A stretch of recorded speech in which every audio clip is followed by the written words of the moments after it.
Hello students, solution chapter के इस lecture में हम लोग नॉर्मेलिटी के बारे में डिस्कस करेंगे और इसी में हम लोग इक्विवेलेंट वेट क्या होता है और एन फैक्टर हम लोग कैसे निकालते हैं इसके बारे में हम लोग डिस्कस करेंगे। नॉर्मेलिटी या फिर इक्विवेलेंट वेट या फिर एन फैक्टर जो है ये बहुत ही इंपॉर्टेंट कॉन्सेप्ट होता है फिजिकल केमिस्ट्री का, क्योंकि बहुत सारे चैप्टर्स में इसका हम लोग यूज करते हैं। इनफैक्ट कि जो हम लोगों का जो नेक्स्ट चैप्टर आने वाला है इलेक्ट्रोकेमिस्ट्री, उसमें भी हम लोग इसका यूज करेंगे। और जो भी टाइट्रेशन के प्रॉब्लम होते हैं या वॉल्यूमेट्रिक एनालिसिस के प्रॉब्लम्स होते हैं या फिर केमिकल रिएक्शन से रिलेटेड जो प्रॉब्लम्स होते हैं, इनमें हम लोग है ना काफी नॉर्मेलिटी या फिर इक्विवेलेंट वेट या फिर हम लोग एन फैक्टर का यूज करते हैं। तो ये बहुत ही इंपॉर्टेंट कॉन्सेप्ट है और इसको हम लोग थोड़ा अच्छे से समझने का प्रयास करेंगे तो ये हम लोगों को काफी हेल्पफुल होगा। तो देखिए, जैसा कि पिछले लेक्चर में हम लोग मोलैरिटी को डिफाइन किए थे, तो हम लोगों ने कहा था कि मोलैरिटी किसी भी सॉल्यूशन का हम लोग है ना कैसे निकालते हैं। तो उसके लिए हम लोग लेते हैं number of moles of solute और फिर उसको हम लोग डिवाइड करते हैं volume of solution in litre. तो ठीक उसी तरह हम लोग नॉर्मेलिटी को भी डिफाइन करते हैं। तो किसी भी सॉल्यूशन का हम लोग नॉर्मेलिटी डिफाइन करते हैं। नॉर्मेलिटी को हम लोग कह सकते हैं number of gram equivalents of solute divided by volume of solution in litre.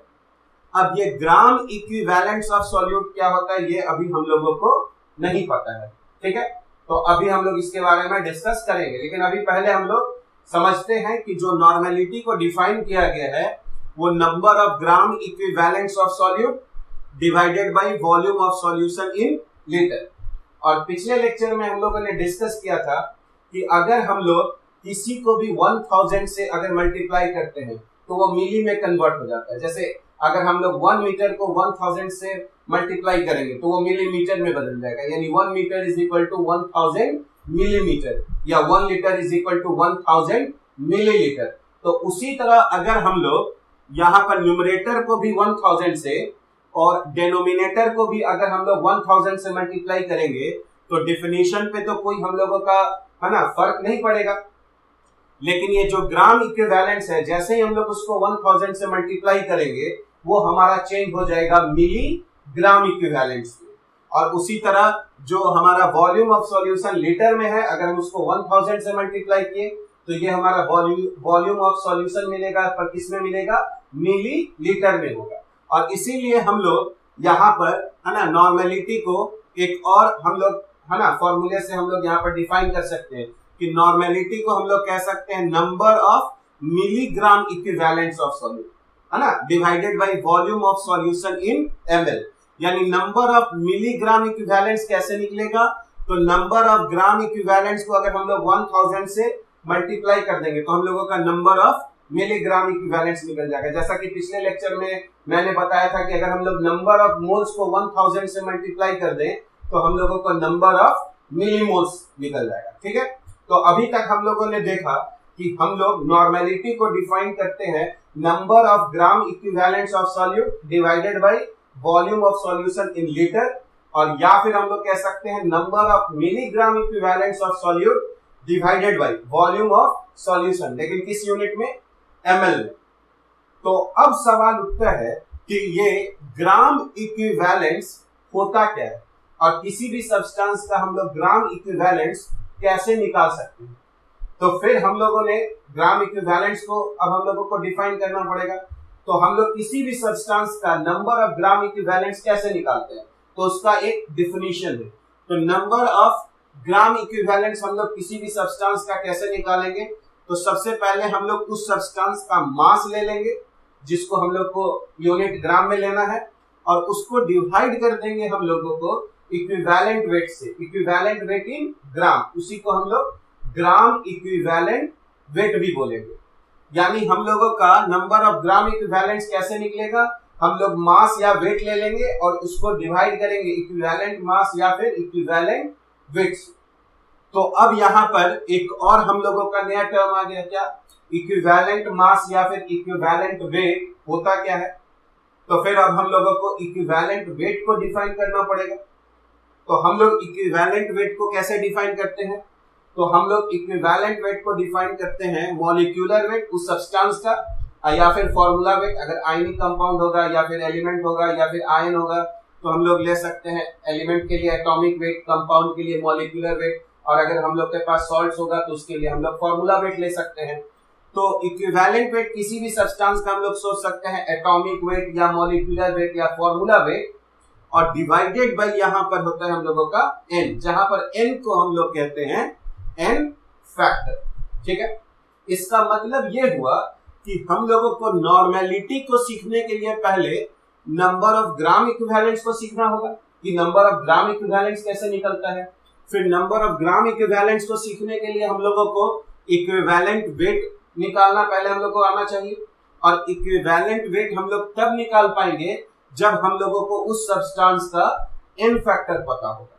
यानी पूरा जो डिस्कशन है वो इस बात पर आ गया कि n फैक्टर क्या होता है, या किसी भी अगर हम लोग कहें सब्सटेंस का n फैक्टर हम लोग कैसे निकालते हैं। क्योंकि अगर हम लोग n फैक्टर निकालना सीख लेंगे तो मॉलिक्यूलर वेट में n फैक्टर से डिवाइड कर देंगे तो हमारा इक्विवेलेंट वेट आ जाएगा, और फिर वेट को इक्विवेलेंट वेट से अगर हम लोग डिवाइड कर देंगे तो नंबर ऑफ ग्राम इक्विवेलेंट्स आ जाएगा, और नंबर ऑफ ग्राम इक्विवेलेंट्स को अगर volume of solution in litre से अगर हम लोग डिवाइड कर देंगे तो हमारा नॉर्मेलिटी आ जाएगा। ठीक है, तो अब हम लोग सबसे पहले देखेंगे कि किसी भी सब्सटेंस का n फैक्टर क्या होता है।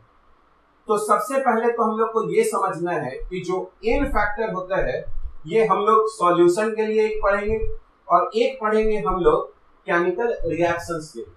ठीक है, तो सबसे पहले हम लोग देखते हैं कि अगर हम लोग जो हमारा चैप्टर है सॉल्यूशंस, तो सपोज कीजिए अगर हम किसी एसिड को वाटर में डालते हैं तो हमारा एक सॉल्यूशन बन जाता है, और हम अगर हमको उसका नॉर्मेलिटी निकालना है तो पहले हम लोगों को उस सॉल्यूट का n फैक्टर जानना है।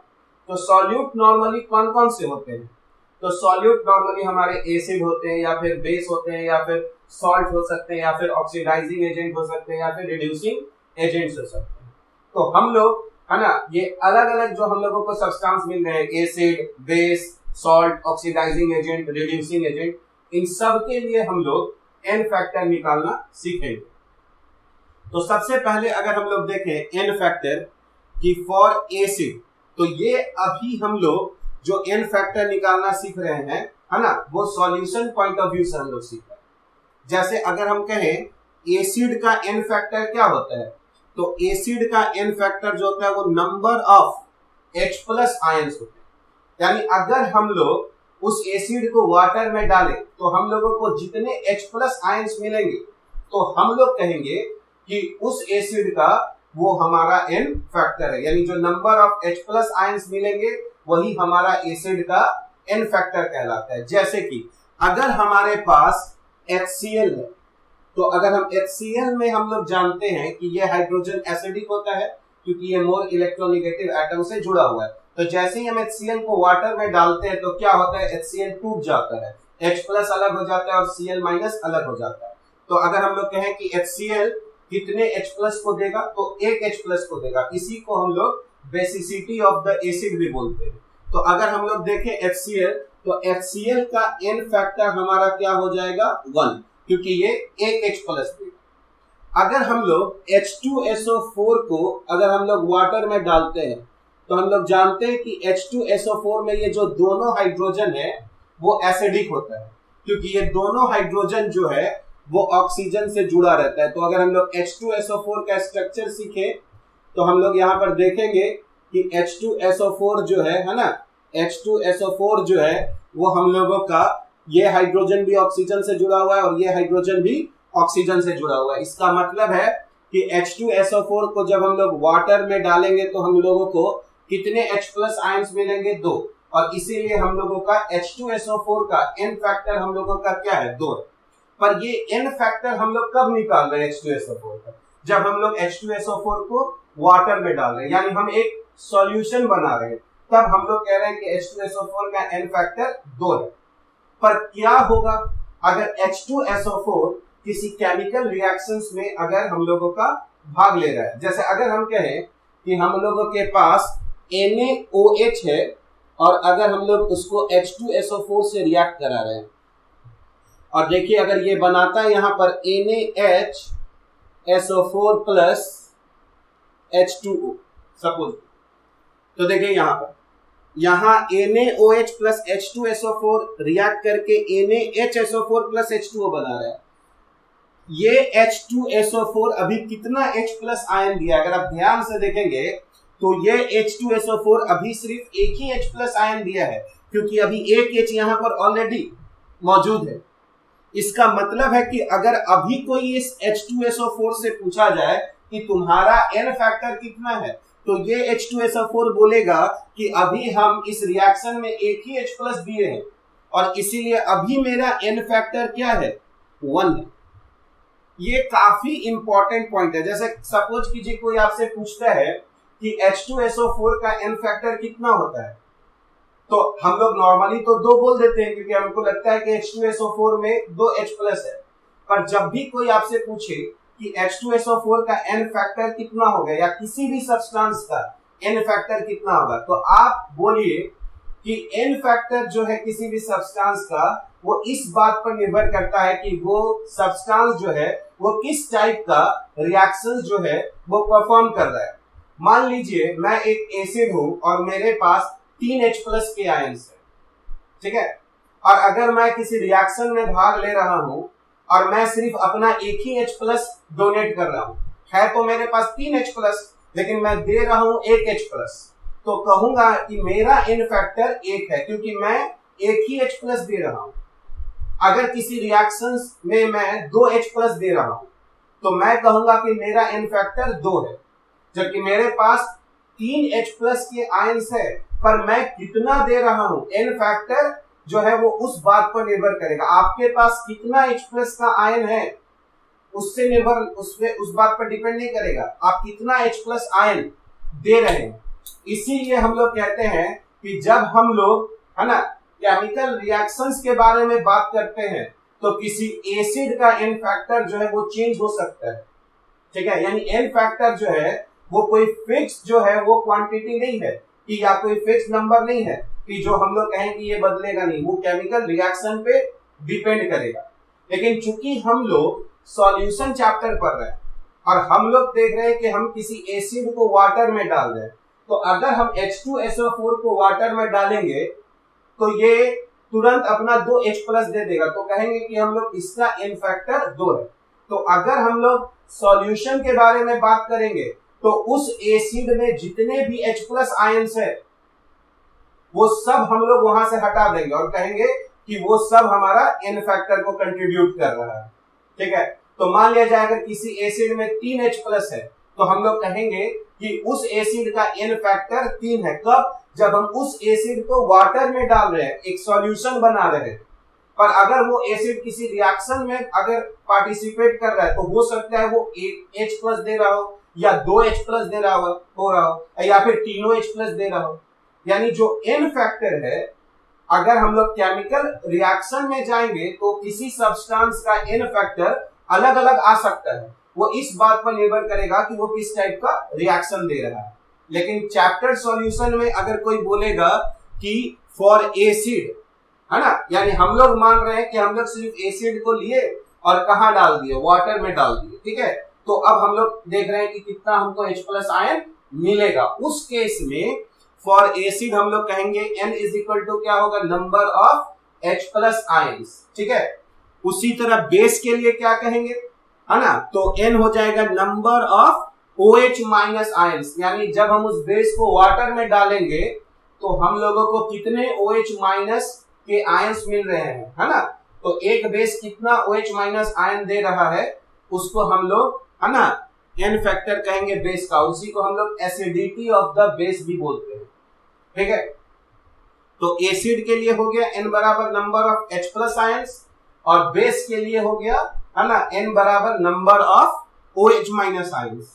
अब अगर हम लोग देखें कि सॉल्ट के लिए हम लोग N फैक्टर कैसे हम लोग निकालते हैं, तो सॉल्ट के लिए जो N फैक्टर होता है वो होता है number of cations into charge, और जो उस कैटायन पर चार्ज होता है। जैसे कि अगर मैं कहूं कि हम लोगों के पास MgCl2 है तो ये एक सॉल्ट है, तो अगर हम लोगों को इसका N फैक्टर निकालना है तो यहाँ पर कैटायन कौन है, मैग्नीशियम है, Mg2+ है, तो यहाँ पर कैटायन की संख्या कितनी है 1, तो इसका n फैक्टर हो जाएगा 1 इंटू, और मैग्नीशियम पे चार्ज कितना होता है +2, तो 1 इंटू 2, तो MgCl2 का जो n फैक्टर है ये हम लोगों का 2 आएगा। अभी हम लोग एक एक करके है ना डिटेल में अभी हम लोग डिस्कशन करेंगे कि एसिड के ये n फैक्टर, जो हमारे पास डिफरेंट एसिड्स है उनका n फैक्टर हम लोग कैसे निकालेंगे, या फिर जो बेस है उनका n फैक्टर कैसे निकालेंगे, या फिर सॉल्ट का n फैक्टर हम लोगों का कैसे निकाला जा सकता है, इसके बारे में अभी हम लोग डिटेल डिस्कशन करेंगे। अब हम लोग कुछ इंपॉर्टेंट एसिड्स का जो है वो n फैक्टर निकालना सीखेंगे। जैसे कि यहाँ पर हम लोगों का फर्स्ट दिया गया है HCl। तो जैसा कि अभी हम लोगों ने डिस्कस किया था कि अगर हम HCl को वाटर में डालते हैं तो हमें कितने H+ आयंस मिलेंगे, एक, जो कि HCl में एक ही हम लोग को यहाँ पर हाइड्रोजन दिख रहा है, ठीक है। तो इसीलिए HCl का n फैक्टर जो है वो हमारा 1। अगर हम लोग कहें H2SO4 का, तो H2SO4 में यहाँ पर कितना हाइड्रोजन हम लोग को दिख रहा है 2, तो हम लोग कहेंगे H2SO4 का n फैक्टर 2।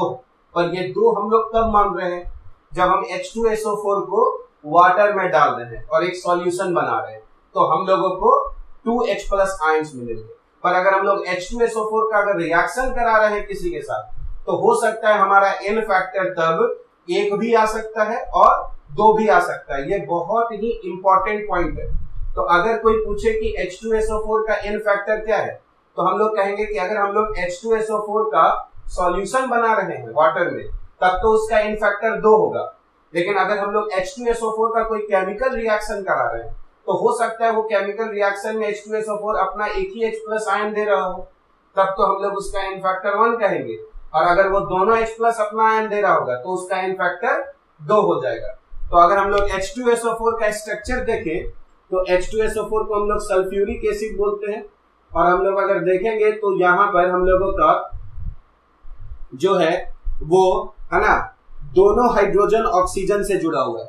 तो नॉर्मली जो दो हाइड्रोजन जो भी हाइड्रोजन ऑक्सीजन से जुड़े रहते हैं वो हमारे एसिडिक हाइड्रोजन कहलाते हैं, और वो H+ आयन देते हैं जब उनको हम वाटर में डालते हैं। पर इसके कुछ एक्सेप्शंस भी है, जैसे कि हम लोग पढ़ेंगे H3BO3। यहाँ पर जो 3 ऑक्सीजन है वो तीनों ऑक्सीजन हाइड्रोजन के साथ OH के साथ जुड़ा हुआ है, लेकिन फिर भी अगर हम लोग इसका n फैक्टर देखेंगे तो वो 1 आता है। इस पर अभी हम लोग डिस्कस करेंगे। तो सबसे पहले HCl का n फैक्टर 1 हो गया, H2SO4 का n फैक्टर 2 हो गया, क्योंकि ये H और ये H ऑक्सीजन से जुड़ा हुआ है। तो नॉर्मली जो भी हाइड्रोजन ऑक्सीजन से जुड़े रहते हैं तो हम लोग उनको एसिडिक हाइड्रोजन बोलते हैं। तो ये H2SO4 का n फैक्टर 2 हो गया। अगर हम लोग देखें H3PO4, ठीक है, जिसको हम लोग ऑर्थोफॉस्फोरिक एसिड या सिर्फ फॉस्फोरिक एसिड भी बोलते हैं, ठीक है। तो H3PO4 का अगर हम लोग n फैक्टर देखें तो पहले ऐसे सिर्फ हाइड्रोजन देख के हम लोग नहीं निकाल सकते n फैक्टर। ये एक चीज अपने दिमाग में आप क्लियर रख लीजिए। ऐसे तो यहाँ हाइड्रोजन 3 है तो 3 दिखाई देगा, यहाँ भी 3 दिखाई देगा, लेकिन ऐसा है नहीं। और यहाँ पर अगर आप देखेंगे तो पूरी तरह से फेल हो जाएंगे, क्योंकि यहाँ पर 3 हाइड्रोजन दिख रहा है पर n फैक्टर 1 है।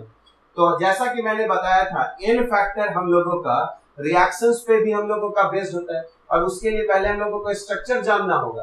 तो H3PO4 का जो स्ट्रक्चर होता है उसमें फास्फोरस एक ऑक्सीजन के साथ डबल बॉन्ड O बनाता है, और जो यहाँ पर 3 ऑक्सीजन है वो अब तीनों हाइड्रोजन के साथ OH ग्रुप बनाता है।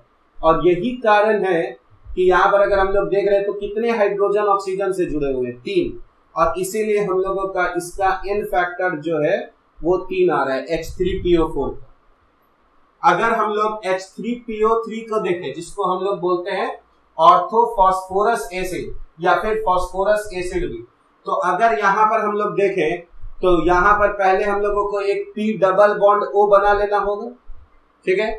अब बताइए कितना ऑक्सीजन बच गया है, 2 ऑक्सीजन, और कितने हाइड्रोजन, 3।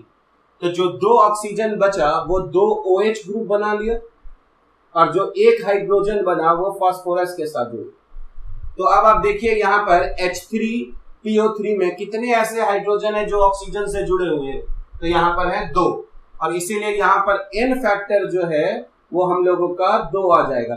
ये हाइड्रोजन फास्फोरस से जुड़ा हुआ है, और यही कारण है कि हम लोग कहेंगे कि ये हाइड्रोजन जो एसिडिक नहीं है, ये 2 हाइड्रोजन एसिडिक है, तो इसका n फैक्टर हम लोगों का 2 आ गया। अब अगर हम लोग H3PO2 का देखें एन फैक्टर, तो H3PO2 का अगर हम लोग एन फैक्टर देखें तो एक P डबल बॉन्ड O हो जाएगा, ठीक है। और यहां पर हम लोगों के पास अब एक ऑक्सीजन बचा तो एक OH ग्रुप हो गया, और जो 2 हाइड्रोजन बचा वो दोनों है ना फास्फोरस के साथ जुड़ गया। अब बताइए यहाँ पर कितने हाइड्रोजन ऑक्सीजन से जुड़े हुए हैं, सिर्फ एक, और इसीलिए इसका एन फैक्टर 1 हो गया, और इसको हम लोग हाइपोफॉस्फोरस एसिड बोलते हैं। तो ये हम लोगों का हाइपोफॉस्फोरस एसिड हो गया, ये हम लोगों का ऑर्थोफॉस्फोरस एसिड हो गया, ये हम लोगों का ऑर्थोफॉस्फोरिक एसिड हो गया। तो ये जो यहाँ पर मैंने बोर्ड पे जितना भी एसिड लिखा हुआ है उसका एन फैक्टर आप एकदम याद कर लें, क्योंकि इसी में से कोई एक एग्जाम में आता है एन फैक्टर, ठीक है। तो यहां तक तो हम लोग पहुंच गए। अब हम लोग देखेंगे H3BO3 में क्या प्रॉब्लम हो रहा है। तो H3BO3 को हम लोग कहते हैं बोरिक एसिड। तो अगर हम लोग यहाँ पर H3BO3 को देखें तो ये ऐसा हम लोगों को यहाँ पर दिखेगा, ठीक है। अगर इसके एक मॉलिक्यूल को देखें तो यहाँ पर ऐसा लग रहा है कि ये तीनों हाइड्रोजन एसिडिक है, पर ऐसा है नहीं, है ना, क्योंकि बोरॉन बहुत ज्यादा इलेक्ट्रोनेगेटिव एटम नहीं हो पाता है। तो यहाँ पर एक्चुअल में ये तीनों हाइड्रोजन हमारे एसिडिक नहीं है। लेकिन जब हम लोग है ना इसको बोरिक एसिड बोलते हैं, क्या बोलते हैं इसको, बोरिक एसिड। तो जब हम लोग H3BO3 को वाटर में जैसे ही हम लोग डालते हैं तो क्या होता है कि ये जो वाटर है ये टूट जाता है H प्लस और OH माइनस में। इसमें टूटता है H प्लस और OH माइनस में। और बोरॉन के पास आप जानते हैं एक वैकेंट ऑर्बिटल होता है और OH माइनस के पास लोन पेयर है। तो ये OH माइनस इस बोरॉन के साथ जुड़ जाता है, जहां पर आप देखेंगे कि ये बन जाएगा BOH, पहले से 3 था और एक OH और आ गया तो ये BOH4 हो गया, और हम लोग इस पर बैठा देते हैं ऐसे माइनस, ठीक है। और यहां पर एक बचेगा हम लोगों का H प्लस, ठीक है। यानी जब हम लोग H3BO3 को वाटर में डालते हैं तो हम लोगों को यहां से हाइड्रोजन नहीं निकलता है।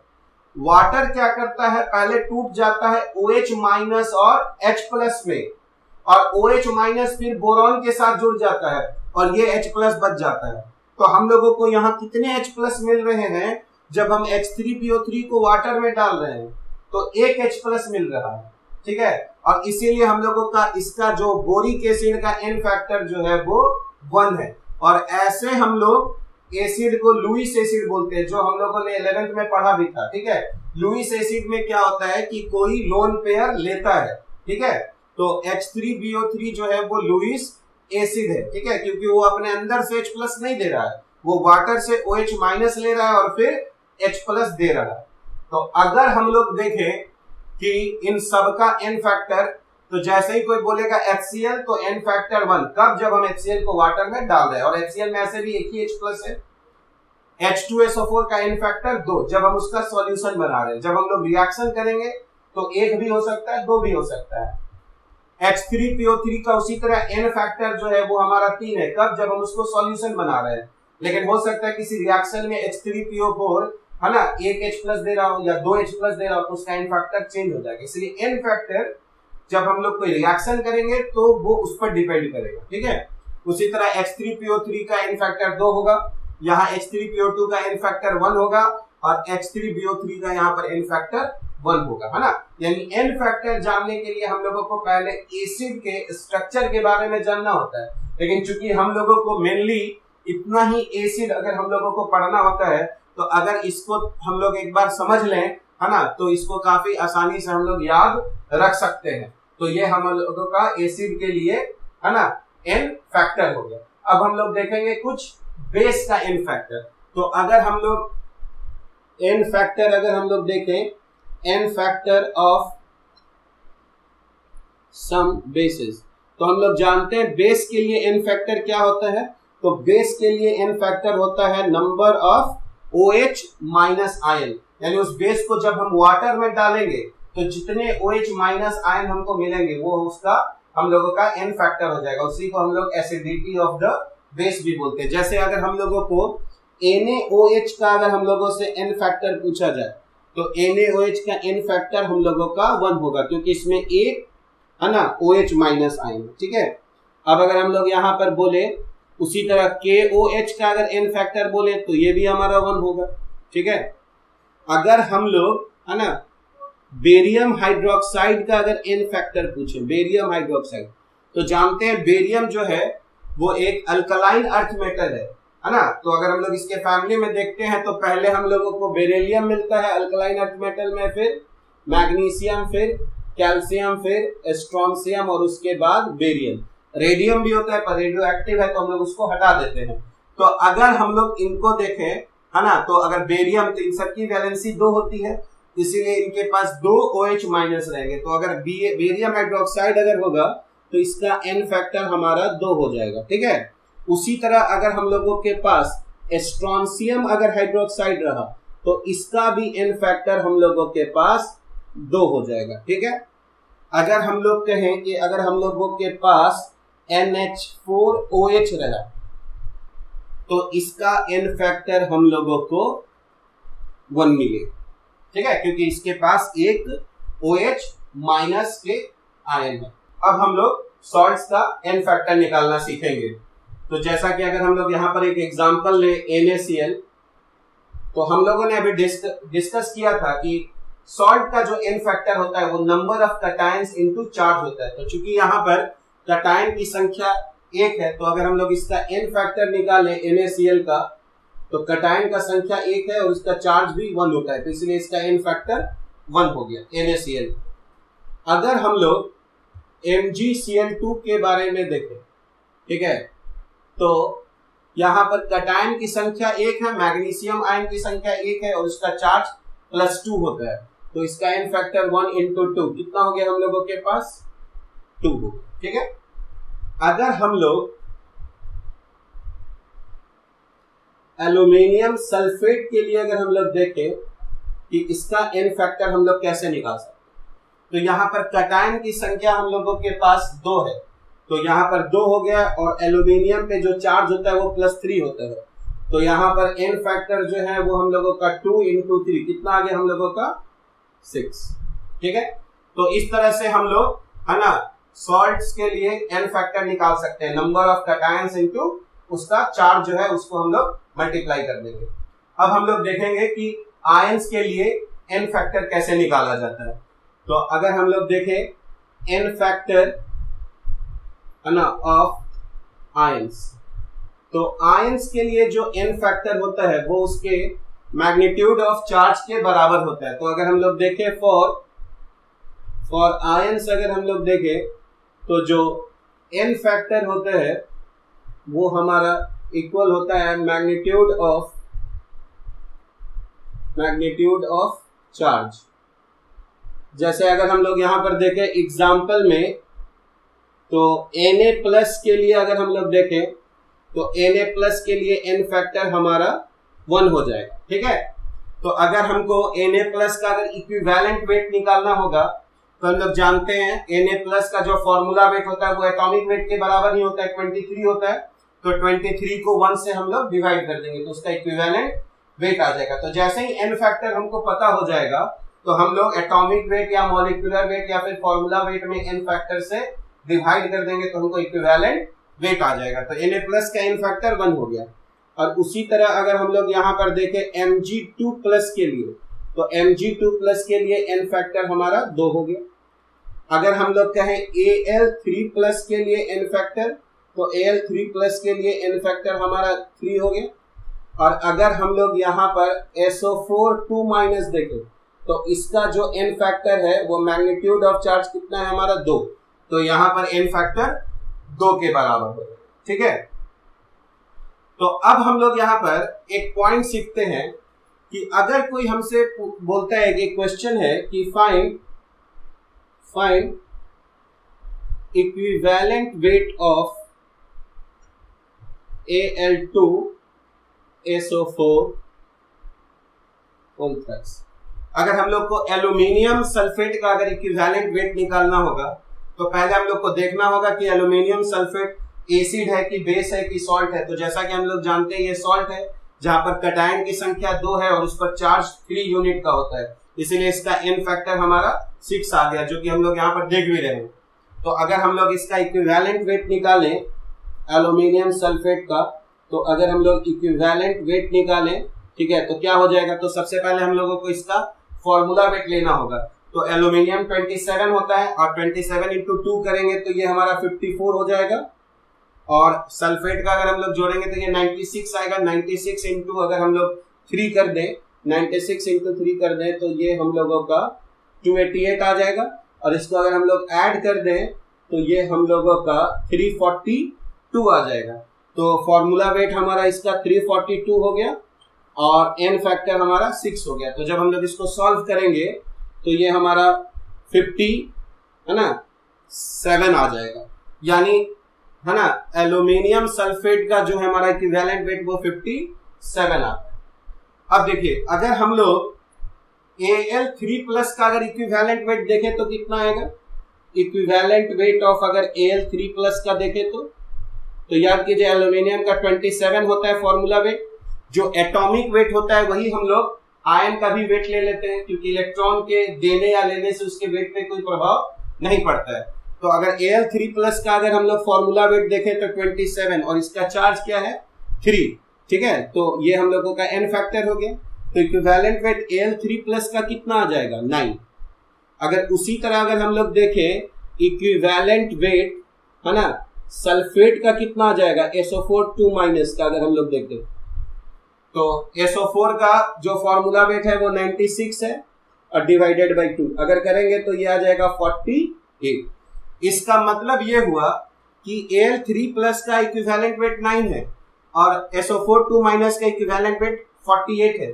इसका मतलब है कि अगर इन दोनों को जोड़ दे तो ये 57 आ जाएगा, जो कि यहाँ पर हम लोग एल्यूमिनियम सल्फेट का देख रहे हैं।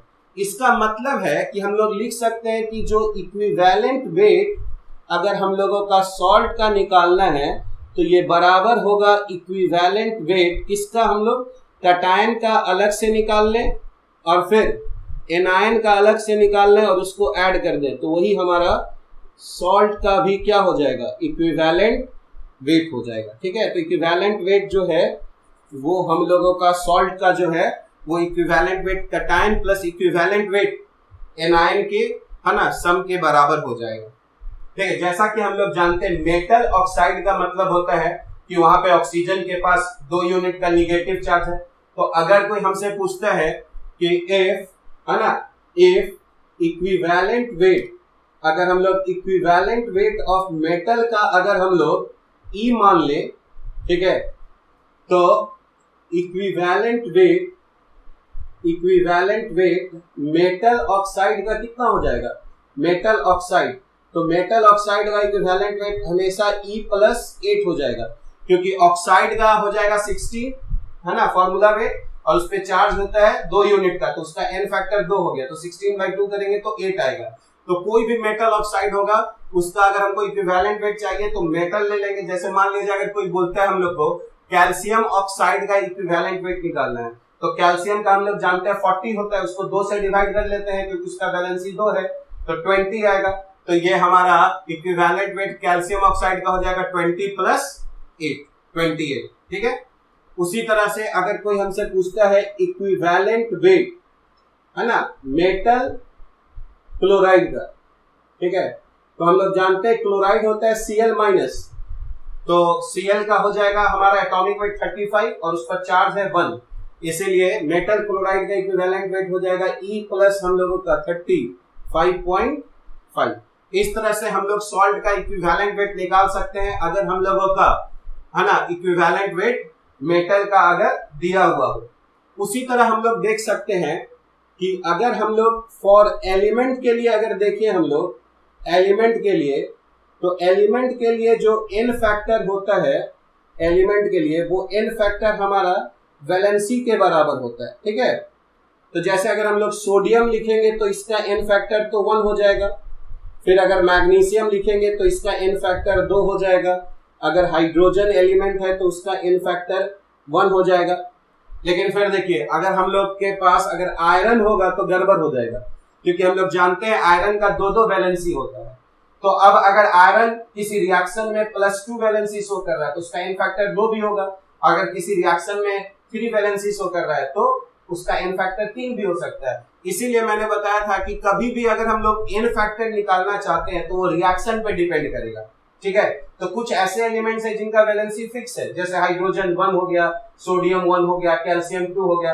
लेकिन कुछ ऐसे भी हमारे पास एलिमेंट्स हैं जिनके पास वेरिएबल वैलेंसीज होते हैं, जो कि नॉर्मली हमारे डी ब्लॉक के जो एलिमेंट्स होते हैं। तो उनका जो n फैक्टर होगा वो इस बात पर डिपेंड करेगा कि वो किस टाइप के रिएक्शंस में, है ना, परफॉर्म कर रहे हैं, किस टाइप का रिएक्शन जो है वो शो कर रहे हैं। तो आयरन के लिए अगर हम लोग n फैक्टर देखें तो ये 2 भी हो सकता है और 3 भी हो सकता है। तो जैसा कि अभी हम लोगों ने डिस्कशन किया कि किसी भी एसिड के लिए n फैक्टर होता है नंबर ऑफ H+ आयंस जो हम लोगों को मिलता है जब उस एसिड को हम लोग वाटर में डिसॉल्व करते हैं। फिर किसी बेस के लिए n फैक्टर हो जाता है नंबर ऑफ OH- आयंस। उसी तरह किसी सॉल्ट के लिए n फैक्टर हो जाता है नंबर ऑफ कैटायंस इनटू, है ना, मैग्नीट्यूड ऑफ चार्ज। और अगर हम लोग आयंस के बारे में अगर बात करें तो उसका n फैक्टर जो होता है वो हम लोगों का मैग्नीट्यूड ऑफ चार्ज के बराबर हो जाता है। और फिर अगर हम लोग एलिमेंट का अगर n फैक्टर निकालना चाहें तो उसके लिए हम लोगों का n फैक्टर जो होता है वो हम लोगों का वैलेंसी के बराबर हो जाता है। तो अब हम लोग क्या करेंगे कि एक क्वेश्चन पहले हम लोग यहाँ पर देखते हैं, तो जिससे हम लोगों को नॉर्मेलिटी के बारे में और भी ज्यादा हम लोगों को आइडिया जो है वो आएगा। तो क्वेश्चन है यहाँ पर कि 20 ग्राम NaOH is present in 250 ml solution. Find normality of the solution. तो सबसे पहले नॉर्मेलिटी निकालने के लिए पहले हम लोग देखेंगे कि जो सब्सटेंस दिया गया है वो एसिड है कि बेस है कि सॉल्ट है। तो सबसे पहले हम लोगों को ये पता लगाना होगा। तो जैसा कि हम लोग यहाँ पर देख रहे हैं कि सब्सटेंस NaOH है और वो हमारा बेस है। फिर हम लोगों को उसका n फैक्टर जानना होगा। तो जैसा कि हम लोग यहाँ पर देख रहे हैं NaOH का जो n फैक्टर है वो 1 होता है, ठीक है। तो अब हम लोग क्या करेंगे, पहले इस सब्सटेंस का हम लोग इक्विवेलेंट, है ना, वेट निकालेंगे। तो अगर हम लोग यहाँ इक्विवेलेंट वेट देखें NaOH का, तो जैसा कि हम लोग देखें कि NaOH का अगर हम लोग, है ना, मॉलिक्यूलर वेट देखें तो सोडियम का 23 होता है, ऑक्सीजन का 16 होता है और हाइड्रोजन का 1 होता है। तो सबको अगर हम लोग ऐड करें तो ये 40 हो जाएगा। तो इक्विवेलेंट वेट होता है molecular weight divided by n factor. तो यहाँ पर n फैक्टर NaOH के लिए क्या है हमारा 1। तो इसीलिए इक्विवेलेंट वेट जो है NaOH का वो वही हो जाएगा जो उसका मॉलिक्यूलर वेट होता है। तो इक्विवेलेंट वेट हमारा NaOH का कितना हो जाएगा 40। तो सबसे पहले हम लोग इक्विवेलेंट वेट निकाल लेंगे। फिर हम लोग जानते हैं कि जो हमारा नंबर ऑफ ग्राम इक्विवेलेंट्स होता है, नंबर ऑफ जो ग्राम इक्विवेलेंट्स होता है वो किसके बराबर होता है, वो बराबर होता है मास डिवाइडेड बाय इक्विवेलेंट वेट। तो यहाँ पर मास कितना लिया गया है 20 ग्राम। तो हम लोग यहाँ पर 20 ले लेंगे और हमारा इक्विवेलेंट वेट भी ग्राम में होना चाहिए। तो ये कितना है हमारा 40। तो हम लोगों का जो ग्राम इक्विवेलेंट्स आ गया वो हम लोगों का हाफ आ गया। और अब अगर हम लोग नॉर्मेलिटी निकालते हैं तो नॉर्मेलिटी किसके बराबर होता है, तो नॉर्मेलिटी बराबर होता है नंबर ऑफ ग्राम इक्विवेलेंट्स, कितना दिया हुआ है 1/2 और डिवाइडेड बाय होता है volume of solution in litre. पर यहाँ तो 250 ml दिया हुआ है तो उसको लीटर में अगर हम लोग, है ना, कन्वर्ट करना चाहें तो 1000 से डिवाइड करना पड़ेगा। तो जैसे ही 1000 से डिवाइड करेंगे तो वो ऊपर आ जाएगा, तो यहाँ पर 1000 हो जाएगा।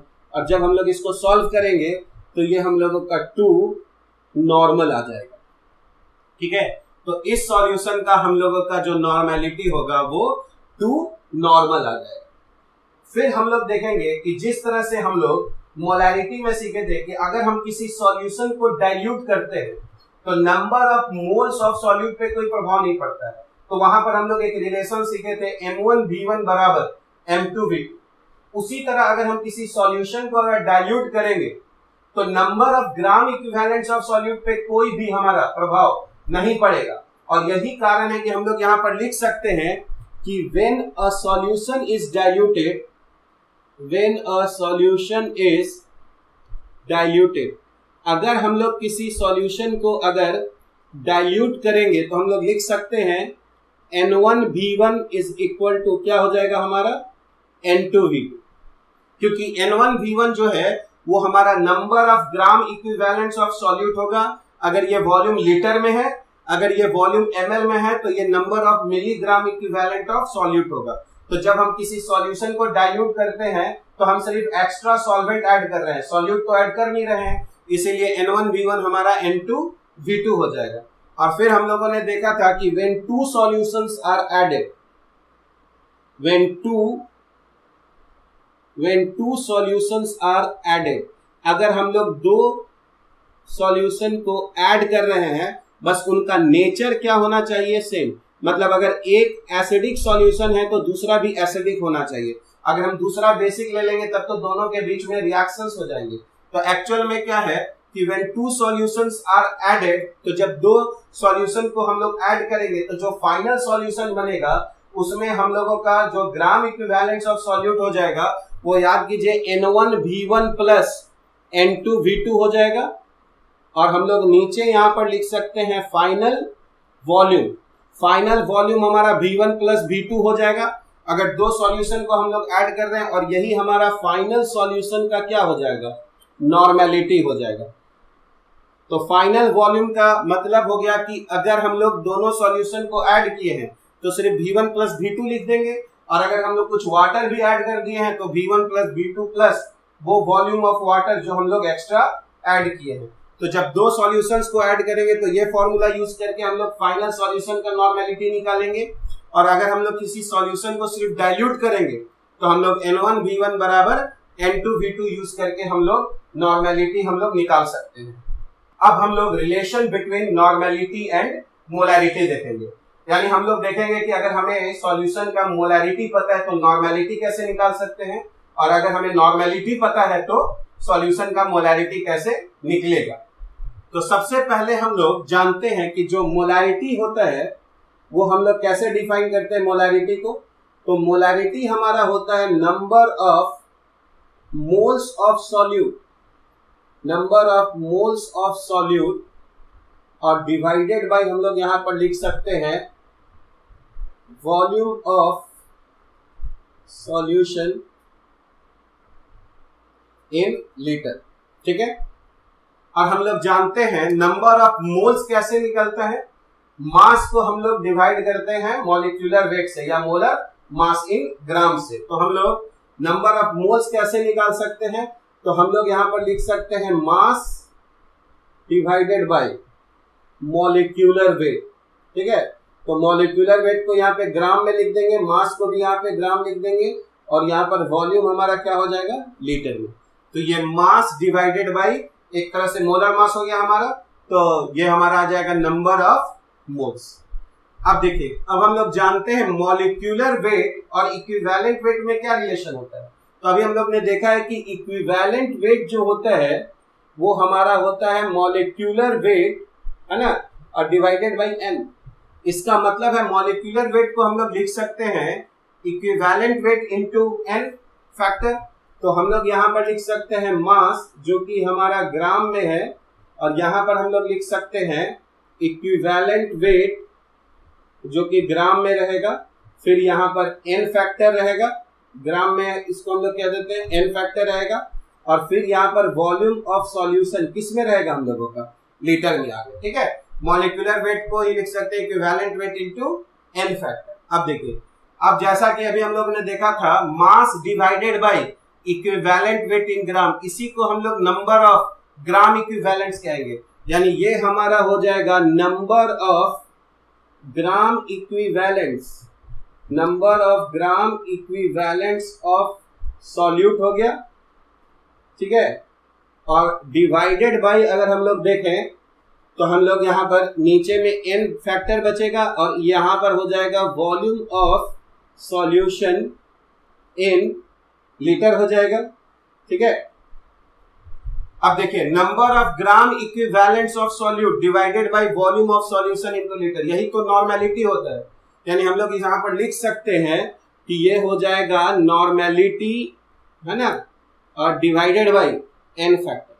यानी हमारा क्या रिलेशन आ गया, नॉर्मेलिटी बराबर अगर कहेंगे तो मोलैरिटी इनटू, यानी अगर हम लोग नॉर्मेलिटी बोलते हैं तो हम लोग लिख सकते हैं नॉर्मेलिटी बराबर हो जाएगा हमारा n फैक्टर इनटू मोलैरिटी।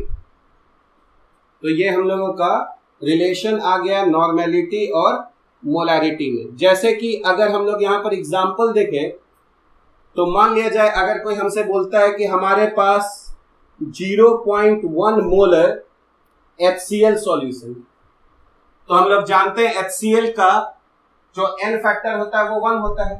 तो इसका मतलब है कि अगर हम लोग मोलैरिटी में 1 से मल्टीप्लाई कर दें तो वही नॉर्मेलिटी हो जाएगा।